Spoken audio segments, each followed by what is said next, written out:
Students, मैं doctor Sushila Gaur आज आपको स्विट्जरलैंड के संविधान की प्रमुख विशेषताएं पढ़ाऊंगी। स्विट्जरलैंड का संविधान जो है विश्व में एक बहुत अनोखा संविधान है। स्विट्जरलैंड यूरोप का एक बहुत ही शांतिप्रिय, प्राकृतिक दृष्टि से बहुत सुरम्य सुंदर राष्ट्र है और अपनी स्थायी तटस्थता के कारण अपनी स्थायी शांति को भी बनाए रखने में अपनी विशिष्टता लिए हुए है। इसलिए स्विट्जरलैंड का संविधान हमारे लिए पढ़ना महत्वपूर्ण हो जाता है, क्योंकि हमें ये कौतूहल होता है कि इतना सुंदर राष्ट्र जो आज विश्व में हम ये कहते हैं कि धरती का स्वर्ग है, तो स्वर्ग क्यों है, उसके पीछे कौन सा कारण है, वहाँ कौन सी ऐसी राजनीतिक व्यवस्था चल रही है जिसकी वजह से आज यह जो देश है यह अन्य देशों के कंपैरिजन में बहुत ही अच्छी तरह से शांतिपूर्वक अपनी शासन व्यवस्था को चला रहा है। राजनीति विज्ञान के विद्यार्थियों के लिए ये पढ़ना इसलिए भी महत्वपूर्ण हो जाता है क्योंकि इसमें कुछ ऐसी विशेषताएं हैं जो किसी अन्य देश के संविधान में नहीं मिलती, जैसे कि बहुल कार्यपालिका। बहुल कार्यपालिका स्विट्जरलैंड के संविधान में ही पाई जाती है। बहुल कार्यपालिका से तात्पर्य होता है कि शासन की जो कार्यपालिका शक्ति है वह किसी एक व्यक्ति के हाथ में नहीं होकर के 7 सदस्य संघीय सरकार के हाथ में है। ऐसी विशेषता जो है वह किसी भी देश के संविधान में नहीं पाई जाती। ऐसे ही प्रत्यक्ष प्रजातंत्र आज विश्व में व्याप्त नहीं है। आज विश्व में प्रतिनिध्यात्मक प्रजातंत्र का युग है। प्रतिनिध्यात्मक प्रजातंत्र से तात्पर्य है कि जनता जो शासन है अपने प्रतिनिधियों के माध्यम से करती है, किंतु प्रत्यक्ष प्रजातंत्र का आज तक इस देश में जीवित रहना यह इंगित करता है कि इस देश के लोगों में प्रजातंत्र के प्रति कितना झुकाव है, कितना लगाव है। तो अब हम पढ़ते हैं स्विट्जरलैंड के संविधान की विशेषताएं। स्विट्जरलैंड का संविधान जो है, सबसे पहली विशेषता किसी भी देश के संविधान में जो हम पढ़ते हैं वह होता है या तो संविधान लिखित होता है या अलिखित होता है, निर्मित होता है या विकसित होता है। तो स्विट्जरलैंड का संविधान पहली विशेषता है लिखित और निर्मित संविधान। इस संविधान को 1948 में कुछ राज्य इकाइयों ने मिल करके अपनी सुरक्षा की दृष्टि से एक होकर के और इस संविधान को बनाया था। 1948 में बना ये संविधान, जो 1974 में इसमें कोई बड़ा संशोधन हुआ था। वह जो पुराना संविधान था उसमें 123 अनुच्छेद और 3 भाग थे, किंतु 1998 में एक प्रस्ताव पास हुआ और उस प्रस्ताव में संविधान में व्यापक परिवर्तन हुआ और ये संविधान में ही बदल गया और इस संविधान में को 1999 में बनकर के तैयार हुआ और 2000 में जनवरी 2000 में इसे लागू कर दिया गया। इस नए संविधान में 195 अनुच्छेद और 4 भाग हैं। 195 अनुच्छेद, इसका मतलब ये संविधान पहले के संविधान के कंपैरिजन में बहुत व्यापक संविधान हो गया है। इसके कुछ कारण ऐसे हैं कि कुछ ऐसे विषय जो कि इस संविधान को व्यापक बनाते हैं, क्योंकि अनचाहे विषय जैसे कि मछली पालन जैसे इस तरह के कुछ आखेट आदि के विषय जो हैं वो भी संविधान में इसमें लिख दिए गए हैं, जिसकी कोई आवश्यकता संवैधानिक दृष्टि से नहीं होती है। इसलिए संविधान थोड़ा सा व्यापक हो गया है। संविधान की दूसरी विशेषता हम ये पढ़ते हैं कि यह संविधान जो है प्राचीनतम गणराज्य है। प्राचीनतम गणराज्य से तात्पर्य कि ये संविधान सबसे पहले विश्व में इसमें गणराज्य व्याप्त हुआ। ये संविधान कभी राजतंत्र रहा ही नहीं, यहाँ गणराज्य ही रहे। गणराज्य से तात्पर्य मैंने पहले भी आपको पढ़ाया है कि गणराज्य से तात्पर्य था कि राष्ट्र का जो प्रधान होता है वह जनता के द्वारा प्रत्यक्ष या अप्रत्यक्ष रूप से निर्वाचित होना चाहिए। और स्विट्जरलैंड के संविधान में आज भी जो वर्तमान संविधान है उसमें भी जो राष्ट्र का प्रधान है, राष्ट्र का प्रधान मैंने आपको शुरू में ही बताया है कि यहाँ संघीय सरकार है, बहुल कार्यपालिका है, इसलिए राष्ट्र की जो कार्यपालिका शक्ति है वह 7 सदस्यीय संघीय सरकार में नीत है और उस कार्यपालिका शक्ति की जो अंतिम उत्तरदायित्व है वह भी उसके पास ही है। तो वह जनता के द्वारा अप्रत्यक्ष रूप से निर्वाचित होते हैं, इसलिए हम इसे प्राचीनतम गणराज्य की श्रेणी में रख सकते हैं। तीसरी विशेषता जो है, हम इसको देखिए क्षेत्रीय दृष्टि से हम किसी भी देश के संविधान की विशेषता पढ़ते हैं तो यह है संघात्मक शासन व्यवस्था। संघात्मक शासन व्यवस्था की यह विशेषता होती है, जो कि मैंने आपको अमेरिका के संविधान में पढ़ाया था कि शासन की शक्तियों का क्षेत्रीय दृष्टि से विभाजन कर दिया जाता है। केंद्र सरकार और राज्य सरकार में विधायी, प्रशासनिक और वित्तीय शक्तियों का विभाजन संविधान में ही लिख दिया जाता है। ये संघात्मक शासन की विशेषता होती है। शक्तियों का विभाजन होता है, संविधान कठोर होता है, संविधान सर्वोच्च होता है, अंतिम शक्ति जो होती है वह संविधान होती है, संविधान ही शक्तियों का स्रोत होता है। ये सब विशेषताएं जो है संघात्मक शासन की स्विट्जरलैंड के संविधान में पाई जाती है। वहाँ के केंद्र सरकार है और दूसरी इकाई राज्यों को कैंटन्स नाम दिया है। जैसा कि भारत में राज्य कहते हैं, अमेरिका में राज्य स्टेट्स कहलाते हैं, वैसे स्विट्जरलैंड में इकाई राज्यों को कैंटन कहा जाता है। कैंटन 20 पूर्ण कैंटन है और 6 अर्ध कैंटन है। पूर्ण कैंटन का तात्पर्य यह है कि जब सेनेट जो वहाँ का जो द्वितीय सदन है उसमें प्रत्येक कैंटन से 2 प्रतिनिधि भेजे जाते हैं और अर्ध कैंटन से 1 प्रतिनिधि भेजा जाता है। ऐसे ही यदि संविधान में परिवर्तन की बात आती होती तो उस समय भी पूर्ण कैंटन का 2 मत और अर्ध कैंटन का 1 मत माना जाता है। इसलिए यह संविधान जो है संघात्मक संविधानों की श्रेणी में आया है। आगे है चौथी विशेषता है कठोर संविधान। किसी भी संविधान की विशेषता पढ़ने से पहले हम ये देख लेते हैं कि संविधान या तो कठोर होते हैं या लचीले होते हैं। संविधान में संशोधन को ध्यान में रखते हुए संविधान 2 प्रकार के होते हैं। एक कठोर संविधान होता है, एक लचीला संविधान होता है। कठोर संविधान जो होता है वह संविधान में परिवर्तन करना बहुत कठिन होता है। लचीला संविधान जो है आसानी से परिवर्तन हो जाता है। जब हमने ब्रिटेन के संविधान की विशेषता पढ़ी थी तब हमने ये देखा था कि वहाँ का संविधान लचीला है। उसका कारण यह है कि ब्रिटेन जो है एक तो एकात्मक राज्य है, शासन की सारी शक्तियाँ जो है संघीय संसद को प्राप्त है। संसद जो चाहे वह अपने साधारण बहुमत से किसी भी संविधान में संशोधन कर सकती है। जबकि अमेरिका का संविधान जो है कठोर संविधानों की श्रेणी में पड़ा था, जिसमें परिवर्तन करना बहुत कठिन हो जाता है क्योंकि संघीय इकाइयों की सहमति लेना भी आवश्यक होता है। स्विट्जरलैंड का संविधान तो और भी कठोर हो गया है क्योंकि यह संघात्मक शासन व्यवस्था होने के साथ साथ प्रत्यक्ष लोकतंत्र भी है। प्रत्यक्ष लोकतंत्र में किसी भी संविधान में संशोधन करने के लिए जनता की सहमति लेना भी आवश्यक होता है। सहमति भी ले सकते हैं और इसके अलावा जनता स्वयं भी किसी संशोधन का प्रस्ताव प्रस्तुत कर सकती है। केंद्रीय संसद को वह प्रस्ताव दे सकती है कि इस प्रकार के संविधान में संशोधन की आवश्यकता है और फिर संघीय संसद उस पर विचार करती है और उसमें संशोधन करती है। अगली विशेषता है संसदात्मक और अध्यक्षात्मक शासन व्यवस्थाओं का सम्मिश्रण। देखिए, पहले मैंने आपको पढ़ाई थी संसदात्मक शासन व्यवस्था। आज उसके बाद मैंने अमेरिका के संविधान में मैंने आपको अध्यक्षात्मक शासन व्यवस्था पढ़ाई थी।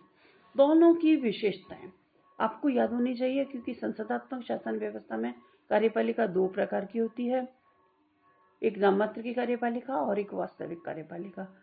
दूसरी विशेषता मैंने आपको पढ़ाई थी कि जो संसदात्मक शासन व्यवस्था में वह कार्यपालिका जो है व्यवस्थापिका में से ली जाती है और वह व्यवस्थापिका के प्रति अपने प्रत्येक कार्य के लिए उत्तरदायी होती है। उसका कार्यकाल अनिश्चित होता है। संसद जब तक चाहे तब तक ही वो कार्यपालिका अपने पद पर रह सकती है। संसद चाहे तो उसे अपने पद से हटा सकती है। वे साथ साथ कार्य करते हैं और साथ साथ ही डूबते हैं। इसका मतलब यह है कि उनका निर्माण भी जो कार्यपालिका जो है बनती है वह भी एक साथ बनती है और वह त्याग पत्र देता है वो भी एक साथ ही देते हैं। वे सामूहिक रूप से अपने कार्यों के लिए व्यवस्थापिका के प्रति उत्तरदायी होती है। दूसरी पढ़ाई थी मैंने आपको अध्यक्षात्मक शासन व्यवस्था जो पूरी तरह से शक्ति पृथक्करण के सिद्धांत पर आधारित है। व्यवस्थापिका, कार्यपालिका और न्यायपालिका अपने अपने कार्यों के लिए अपने स्वयं के प्रति उत्तरदायी होती है। कोई किसी के कार्य में हस्तक्षेप नहीं कर सकता। न तो अध्यक्षात्मक शासन व्यवस्था में अध्यक्ष जो राष्ट्रपति है वह व्यवस्थापिका में से लिया जाता है और न ही वह अपने कार्यों के लिए उसके प्रति उत्तरदायी होता है। इस प्रकार से वहाँ पूर्ण शक्ति पृथक्करण पाया जाता है। स्विट्जरलैंड में इन दोनों व्यवस्थाओं का सम्मिश्रण है। क्यों? क्योंकि वहाँ की व्यवस्थापिका में से कार्यपालिका का निर्माण तो होता है किंतु वह अपने कार्यों के लिए व्यवस्थापिका के प्रति उत्तरदायी नहीं होते। वे संसद की कार्यवाहियों में भाग तो लेते हैं, किंतु वे मतदान में भाग नहीं लेते। इसका तात्पर्य यह है कि निर्णय करने की जो शक्ति है वह व्यवस्थापिका के पास है, तो इस दृष्टि से वह अध्यक्षात्मक शासन व्यवस्था कहलाती है। किंतु चूंकि उनका निर्माण जो होता है, चूंकि कार्यपालिका का निर्माण व्यवस्थापिका में से होता है, इसलिए वह संसदात्मक शासन व्यवस्था कहलाती है। तो दोनों ही शासन व्यवस्थाओं का मिश्रण पाया जाता है। इसीलिए मैंने आपको पहले ब्रिटेन का संविधान पढ़ाया था, उसके बाद अध्यक्षात्मक शासन व्यवस्था का अमेरिका का संविधान पढ़ाया, और अब तीसरा जो संविधान मैं आपको पढ़ा रही हूँ वह है स्विट्जरलैंड का संविधान, जिसमें दोनों ही शासन व्यवस्थाओं का सम्मिश्रण पाया जाता है। इससे अगली विशेषता है वह है प्रत्यक्ष प्रजातंत्र। प्रत्यक्ष प्रजातंत्र, प्रजातंत्र दो प्रकार के होते हैं, आपको मालूम है। एक प्रत्यक्ष प्रजातंत्र होता है, एक अप्रतिनिध्यात्मक प्रजातंत्र होता है। प्रत्यक्ष प्रजातंत्र जो होता है वह उसमें जनता स्वयं शासन करती है, शासन कार्यों में भाग लेती है, वह अपने कानून स्वयं बनाती है, अब एक वर्ष भर के लिए अपने प्रतिनिधि बनाती है, प्रतिनिधियों को चुनती है कि वह उसके बिहाफ पर कार्य करें। ये होता है प्रत्यक्ष प्रजातंत्र। दूसरा प्रत्यक्ष प्रजातंत्र के कुछ उपकरण पाए जाते हैं, जैसे प्रारंभक है, आरंभक है, फिर लोक निर्णय है, प्रारंभिक सभाएं हैं। तो ये सारे जो प्रत्यक्ष लोकतंत्र के उपकरण हैं वह स्विट्जरलैंड में पाए जाते हैं। कुछ कैंटन्स में इस पाए जाते हैं। और जैसे लोक निर्णय है, लोक निर्णय का तात्पर्य है कि जो व्यवस्थापिका कानून बनाएगी वह कानून जनता के लिए के निर्णय के लिए रखा जाएगा, इसलिए इसे लोक निर्णय कहते हैं। और दूसरा होता है आरंभक। आरंभक का मतलब प्रारंभ करती है, जनता स्वयं किसी कानून का प्रारूप बना करके व्यवस्थापिका के सम्मुख प्रस्तुत करती है, और वह व्यवस्थापिका उसे कानून का प्रारूप बना करके पुनः लोक निर्णय के लिए जनता के समक्ष प्रस्तुत करती है, और जनता उसे अपनी जब तक उसकी सहमति मिल जाए तभी वह कानून पारित माना जाता है। प्रारंभिक सभाएं, कुछ कैंटन्स में प्रारंभिक सभाएं होती हैं।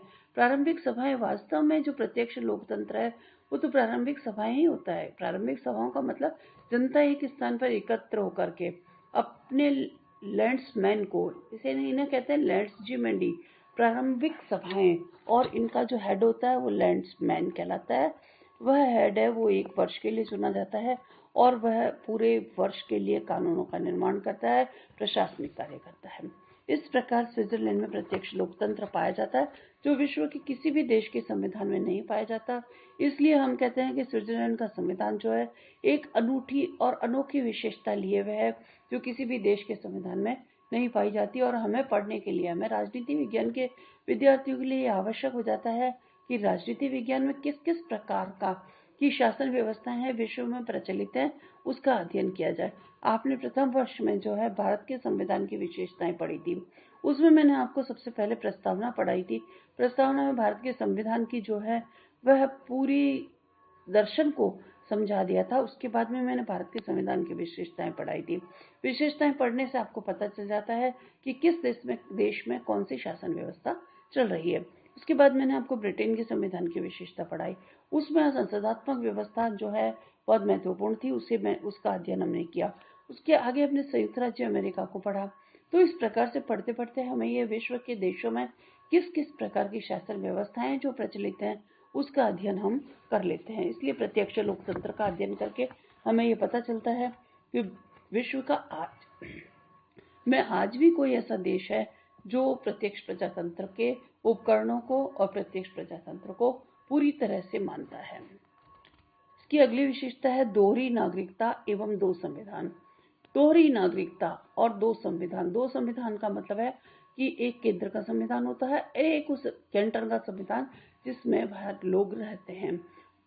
किंतु ऐसा है कि यदि कैंटन के संविधानों में और केंद्र के संविधान में किसी प्रकार का टकराव हो जाए, किसी प्रकार का विवाद उत्पन्न हो जाए, तो केंद्र का संविधान ही मान्य होगा। इस प्रकार से हम ये कह सकते हैं कि वहाँ जो है दो प्रकार के संविधान होते हैं। दूसरा होता है दोहरी नागरिकता, क्योंकि संघात्मक व्यवस्था है, इसलिए संघ एक तो केंद्र सरकार और दूसरा इकाई राज्य, दोनों के संविधान भी अलग होते हैं और व्यक्ति जो है दो प्रकार की नागरिकता लिए गई। ये बात मैंने आपको अमेरिका के संविधान में भी पढ़ाई थी। अमेरिका में भी दोहरी नागरिकता पाई जाती है और दो संविधान पाए जाते हैं। स्विट्जरलैंड के संविधान में भी यही विशेषता है, दोहरी नागरिकता है। एक केंद्र सरकार की नागरिकता, एक तो व्यक्ति स्विट्जरलैंड का नागरिक है और दूसरा उस कैंटन का नागरिक जिसमें कि वह निवास करता है। स्विट्जरलैंड के संविधान की अगली विशेषता है वह है पूंजीवादी राज्य। यदि हम इसका आर्थिक दृष्टि से अध्ययन करें कि स्विट्जरलैंड कैसा राज्य है, तो वह पूंजीवादी राज्य है। अमेरिका का संविधान पढ़ के या ब्रिटेन का संविधान पढ़ करके हमने ये पढ़ा था कि दोनों ही राज्य जो है पूंजीवादी राज्य हैं। पूंजीवादी राज्य से तात्पर्य है कि वह पूंजी जो है व्यक्ति की व्यक्तिगत संपत्ति है और उसका उस पर पूर्ण अधिकार होता है। वह चाहे जिस तरह से चाहे उसका उपयोग कर सकता है और वह उसमें धन कमा सकता है कंपटीशन के आधार पर।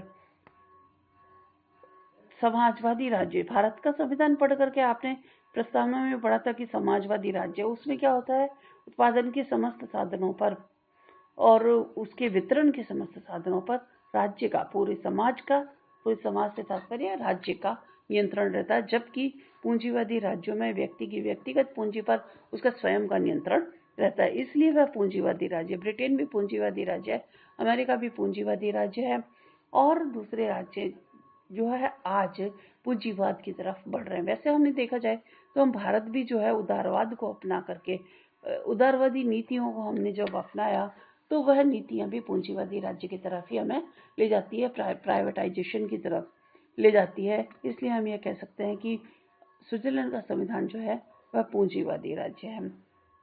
अगली विशेषता है इसकी लोक कल्याणकारी राज्य। लोक कल्याणकारी राज्य से तात्पर्य होता है कि राज्य का जनता के कल्याण के हित या जनता के हित में राज्य कहीं भी हस्तक्षेप कर सकता है। यानी कि पूंजीवादी राज्य में पूंजी व्यक्ति के हाथ में होती है, किंतु उसका नियमन करने का, उस पर नियम कानून बनाने का अधिकार जो है वह राज्य का हो जाता है। क्योंकि अभी जो ट्रेंड जो चल रहा है वह लोक कल्याणकारी राज्य का चल रहा है। चाहे राज्य पूंजीवादी हो चाहे समाजवादी हो, वह जनता के कल्याण में किसी भी प्रकार से हस्तक्षेप कर सकता है। जैसे कि ये किसी व्यक्ति की व्यक्तिगत पूंजी है, व्यक्तिगत संपत्ति है, उस संपत्ति पर उसका स्वयं का नियंत्रण है, किंतु वह यदि राज्य चाहे तो उस व्यक्ति की व्यक्तिगत भूमि को समाज के हित में ले सकता है, अधिग्रहण कर सकता है और उसके बदले में उसे जो मुआवजा है वह दिया जाता है। इसे लोक कल्याणकारी राज्य की संज्ञा दी जा सकती है। इसके आगे जो है इसकी विशेषता है बहुभाषा भाषी राज्य। यदि हम पढ़ते हैं स्विट्जरलैंड को, तो स्विट्जरलैंड में सब 4 प्रकार के भाषाएं चलती हैं। वह है जर्मन, फ्रेंच, इटालियन और रोमांच। 4 भाषाओं को इसमें मान्यता, राजभाषाओं के रूप में मान्यता दी गई है। यहाँ एक राजभाषा का कोई कंसेप्ट नहीं है, न वहाँ इंग्लिश का कंसेप्ट है, क्योंकि वहाँ ज़्यादा इसी तरह के लोग रहते हैं। 74% जो है वह जर्मन लोग रहते हैं, फिर 20% इटालियन रहते हैं, फिर जर्मन, फ्रेंच है, फिर इटालियन है और फिर रोमांच। इस प्रकार से बहुभाषी राज्य जो है स्विट्जरलैंड कहलाता है। इससे अगली विशेषता जो है वह है बहुदलीय व्यवस्था।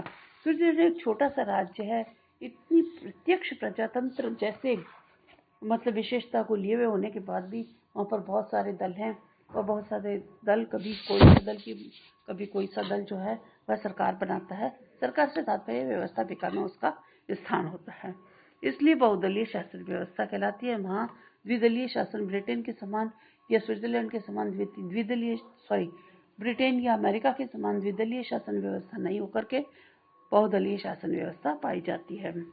इसकी अगली विशेषता जो है वह है, इसकी अगली विशेषता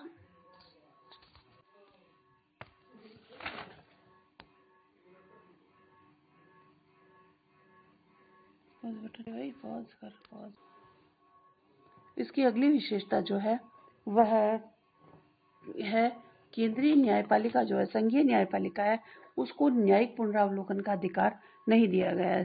न्यायिक पुनरावलोकन का अधिकार से तात्पर्य है कि कार्यपालिका के आदेश और व्यवस्थापिका के कानून यदि जनता संविधान के प्रतिकूल पाया जाए तो उसे न्यायपालिका वैध घोषित कर सकती है। ऐसा जो व्यवस्था है वह स्विट्जरलैंड में संघीय न्यायपालिका को यह अधिकार नहीं दिया गया है, जबकि राज्यों में इस प्रकार की शासन व्यवस्था पाई जाती है।